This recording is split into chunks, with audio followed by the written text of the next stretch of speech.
Ci troviamo forse in uno dei luoghi più suggestivi di Montebelluna, del territorio del Montello, precisamente nella chiesa vecchia di Viadana, l'ex parrocchiale, perché una volta la chiesa parrocchiale si trovava in quella che oggi è la località di Santa Lucia, dove c'è la chiesetta di Santa Lucia.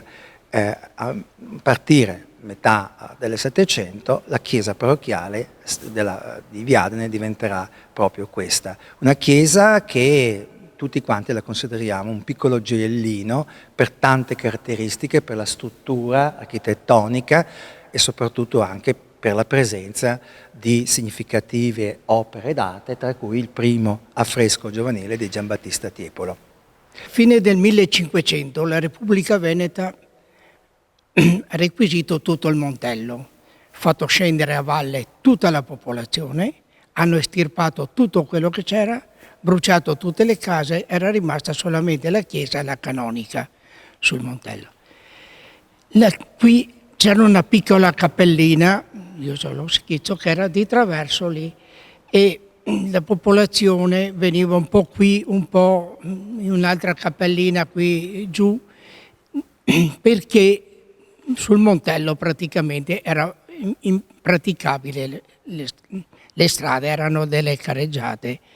Quando Isabella Correr sposa il figlio del futuro doge Pisani, invece restaurano il palazzo, ossia danno la struttura della villa come è adesso praticamente, e invece di costruire la cappella gentilizia nella villa, hanno deciso di demolire questa cappella che c'era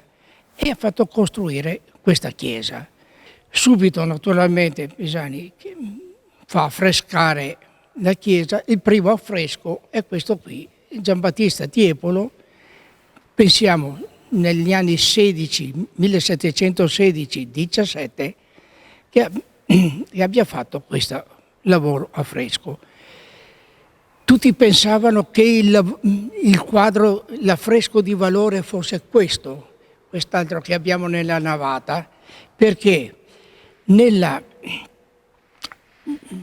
note spese della parrocchia, diciamo, è scritto che pagato al Canaletto figurista di Venezia a fine 1700 lire tot, per cui pensavano al famoso Antonio Canal, il Canaletto,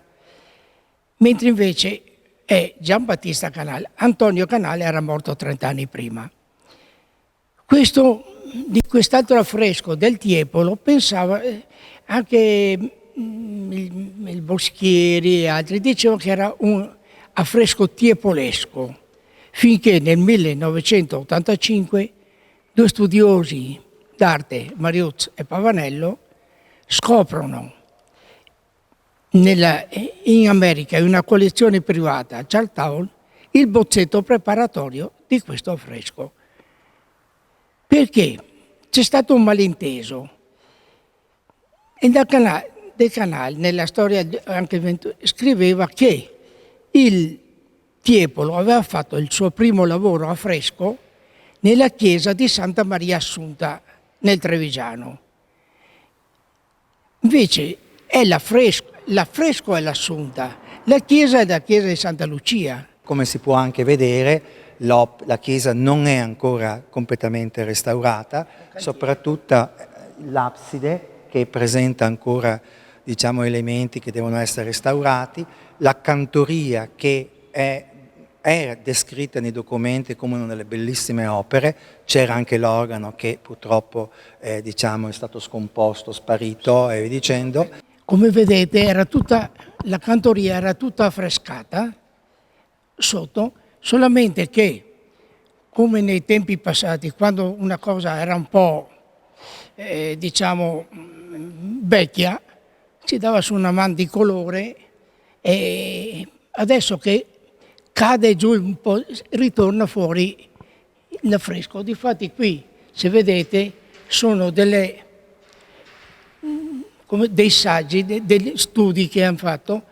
Infatti vede che è numerato, perché anche dopo ci sarà anche nei muri la stessa cosa, devono far analizzare per vedere come, per poter intervenire per togliere via tutto quello. Questo è stato un grosso, da questo momento con l'organo sappiamo esattamente chi, con e cosa, perché nei registri, da questo momento nei registri parrocchiali è documentato con le spese abbiamo la parte storica.